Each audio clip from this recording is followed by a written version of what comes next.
I once saw this Ram Dass quote that said, "If you think you're enlightened, go spend a week with your family." And it made me laugh because no matter how many years I'd spent cultivating patience and equanimity, it felt like it would all instantly dissolve the moment I saw my father, who triggered me like no one else could. Many of us have family members who provoke us, or perhaps an abrasive colleague. Whoever we're triggered by, it's amazing how quickly our emotions can take charge and cause us to react, guns a-blazing. This experience often comes with a visceral charge.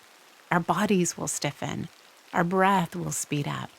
Sometimes we'll turn towards a vice or respond with anger and lash out. Usually our response is unhealthy or unproductive.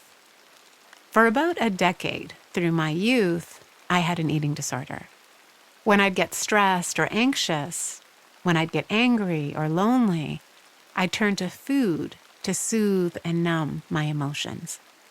And it wasn't exactly an active decision. I'd simply grab a bag of chips and tear it open on autopilot. Pema Chodron calls this biting the hook, a habitual response to a trigger that catches us and is extremely hard to pull away from.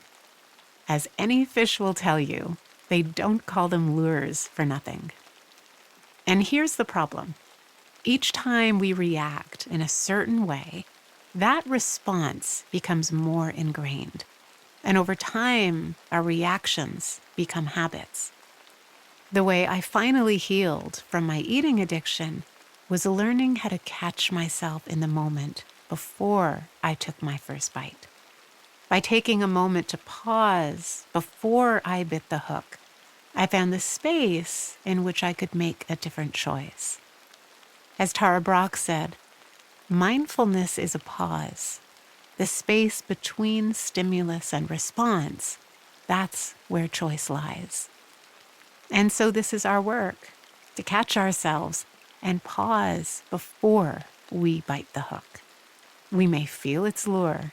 We may feel the charge and that familiar sense of, here I go again. But we can make the choice to not engage. Maybe we'll place our hand on our heart as our emotions are coursing through our body, and we'll take a few slow, deep breaths to calm our emotions. The more often we catch ourselves when we're triggered, the more we'll find that our reactions don't hold the same power over us. And that's when we become free.